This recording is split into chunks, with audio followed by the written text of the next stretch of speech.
बहुत दिनों की बात है महाराज जी। भगवान सरकार की तो कृपा रहते ही थी। तो एक समय की बात है कि हमारे कान में दर्द हुआ, बहुत जोर का दर्द, और हमें बिल्कुल अच्छा नहीं लगता था, न दवाई न दारू, अभाव था पैसों का किसी तरह से। हमने सुना कि जबलपुर में फ्री की दवाई होती मेडिकल कॉलेज, तो हमने किसी को बताया नहीं और सीधे जबलपुर निकल गए। जबलपुर जाकर के और वहाँ पर एक ईश्वरी चरण शुक्ला थे, विद्याचरण के भाई, उस समय मुख्यमंत्री थे विद्याचरण, तो उनके भैया थे, ईश्वरी चरण शुक्ला नाम था उनका। तो वो वहाँ डॉक्टर थे, बड़े अधिकारी थे, उनसे जाकर के हम मिले। ऑपरेशन की बात है, तो हम उनसे जाकर के मिले। हम जाकर के मिले कि साहब हम गरीब आदमी हैं, हमारे पास पैसे नहीं हैं, अगर कृपा हो तो हम आप थोड़ी हमारा इलाज कर दीजिए।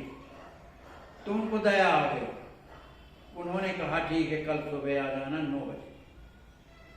तो हम दूसरे दिन जब सवेरे 9 बजे जाते हैं तो उन्होंने हमको जैसे देखा तो बुला लिया, भीड़ तो बहुत थी लेकिन बुला लिया मेरी तरफ। उन्होंने हमारा कान देखा, कान देखने के बाद कहा कि आपका ऑपरेशन होगा, ऑपरेशन होगा। इतना दर्द होता था हमारा, इधर से पेट सब तकलीफ होती।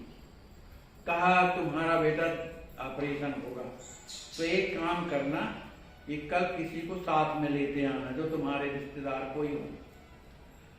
अब महाराज जी हमारा उधर तो कोई रिश्तेदार तो था नहीं, पर एक रिश्तेदार थे, तो उनके घर में गए, वो पुलिस में थे, तो जो उनकी पत्नी थी वो हम लोगों से संबंध था उसका।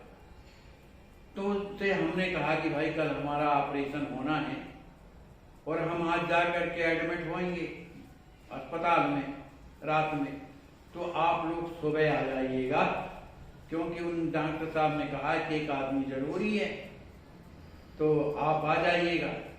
तो उन्होंने हामी भर लिया महाराज कि हम आएंगे। अब इधर मैं एडमिट हो गया, मेरे साथ में कोई नहीं। अब मेरे तो स्वामी जी भगवान के अलावा कौन। अब मुझे क्योंकि अब चिंता हुई कि पता नहीं वो आते हैं कि नहीं आते हैं, बिना मन का तो कहा है कि आएंगे, लेकिन चिंता हो गई महाराज, चिंता हो गई। आखिर कुछ नहीं, भगवान के भरोसे से वो होना हो, मरना तो है ही है, चलो ऐसे ही सही। तो जब मुझे रात भर नींद नहीं आई महाराज, वहाँ पर भोजन वोजन नहीं दिया गया और भी परहेज कराया जिससे कोई परेशानी ना आवे। तो जब सवेरा हुआ महाराज तो मेरे को एक स्वप्न आया, सुबह स्वप्न आया कि सरकार पधारे। कहने लगे कोई नहीं है तो हम तो है रामदास तुम्हारे साथ, कोई नहीं है, हम हैं, देखो चिंता न कर, सब ठीक हो, हम हैं तुम्हारे साथ। ऐसा जब सरकार कहे तो मुझे बड़ा अच्छा लगा। अस्पताल में पड़ा हुआ था। अब इसके बाद मुझे जहाँ ऑपरेशन रूम था वहाँ ले जाया गया, तो कागज में दस्तखत करवाते हैं। तो कहा भाई तुम्हारे साथ के कौन है।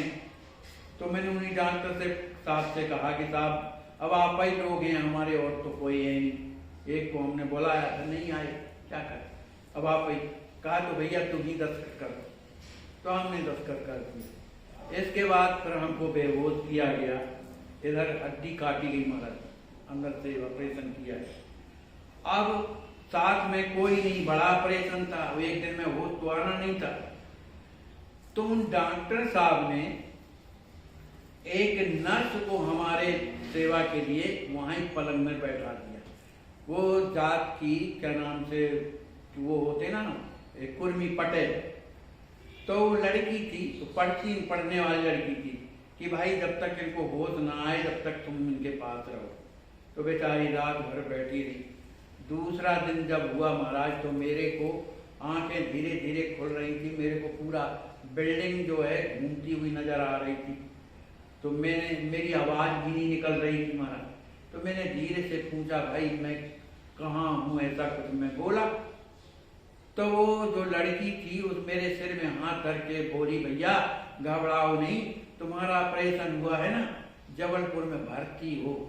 तब मुझे कुछ होश आया, फिर वो जा करके जो भी और दवाई वगैरह थी वो ला करके दिया। कहा भैया आप बिल्कुल चिंता न करना, मैं तुम्हारे साथ में रहूंगी। डॉक्टर साहब ने बोल दिया है कि जब तक इनकी स्थिति ठीक नहीं, जब तक उनकी सेवा में। अब महाराज जी वो सेवा करने लगे। दूसरे तीसरे दिन महाराज जी, अब रक्षाबंधन का त्योहार था, तो मेरे हृदय में भावना आई कि मैं चलो वही गांव अब जाऊं।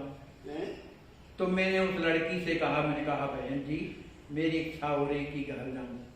वो कहने लगी, भैया आप नहीं जानते हैं, आपका ऑपरेशन हुआ है, हड्डी काटी गई, उसके अंदर से ऑपरेशन हुआ है, आप स्वस्थ नहीं है, आप चक्कर में गिर पड़ेंगे, आप न जाइए। आप रह गई रक्षाबंधन की बात तो कोई बात नहीं है, अगले साल आप मना लेना, लेकिन अभी जाने योग्य नहीं। वो जिस दिन रक्षाबंधन था महाराज जी, तो राखी ले आई, मिठाई लाई और बैठाया उसने, और महाराज रोते हुए उसने मेरे को रक्षाबंधन मांगा और कहने लगी, भैया मेरे कोई भाई नहीं, भगवान ने मुझे भाई दिया। महाराज इतनी सेवा उसने की मेरी कि कौन मेरी सेवा करता। तो सरकार की कृपा से वहां व्यवस्था हो गई, मेरी सेवा करने वाले आ गए, और अंत में जब स्वस्थ हो गया तो मेरे हृदय से लिपट करके वो लड़की रोई, भैया मुझे मत भुला देना, मैं कैसी भी आपकी हूँ। तो महाराज सरकार की कृपा कि कैसे से कैसे अपने लोग साथ नहीं देते, लेकिन उनकी कृपा कि सरकार ने इस तरह का चरित्र करके दिखा दी। तो जिनके कोई नहीं होते, भले मैं राम जी महाराज उनको छोटा नहीं कह रहा, लेकिन जितने उदार जितने दयालु स्वामी जी हैं उससे बढ़कर के कोई नहीं, वो सब जगह दया करते। बोलिए श्री सतगुरुदेव भगवान की जय।